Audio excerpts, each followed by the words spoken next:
The drill earlier basically involved your knowledge of the laws of exponents, specifically the product and the quotient law. Now let's recall these laws.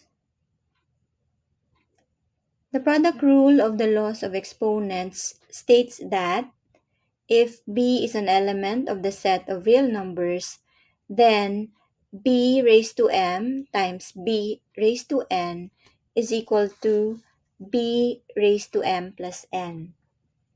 So in multiplying expressions having the same base, we just simply copy the base and we add the exponents. Quotient rule of the laws of exponents states that if b is an element of the set of real numbers, b not equal to 0, then b raised to m over b raised to n is equal to b raised to m minus n. Simply speaking, in dividing expressions having the same base, we simply copy the base and we subtract the exponents. So the exponent in the numerator minus the exponent in the denominator. Let's recall also the definition of fractional exponent. It states that if b is an element of the set of real numbers, then b raised to m over n is equal to the nth root of b raised to m, where b is greater than 0 when n is even. Now let's have a look at this problem.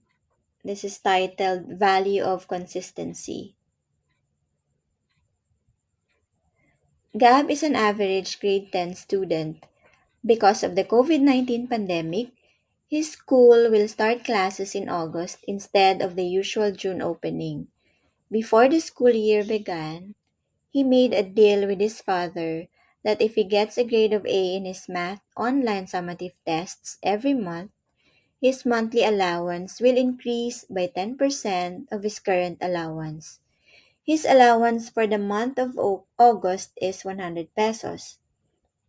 Now, to encourage Gob to be serious with his studies, his father agreed on his deal.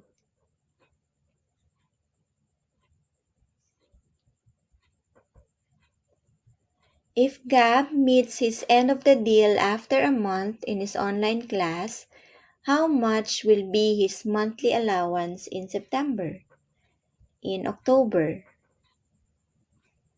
Now, the situation can easily be understood if we try to make a clear visualization of it.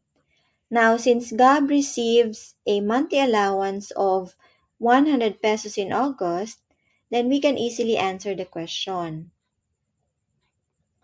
If he top his scores in his math summative test for the month of August, then he can have an increase of 10% of his current monthly allowance the following month. Likewise, if he makes the same consistent work in September, then his October allowance will increase by 10% of what he receives in September. It simply follows that, so in August, his allowance is 100, so total is still 100. In September, that will be 100 plus 10% of 100, which is his allowance in August. So in September, he will have 110 pesos as his allowance. In October, if he is still consistent with his work, then his allowance will be 110, his allowance in September, plus 10% of that. And that will be 121 pesos.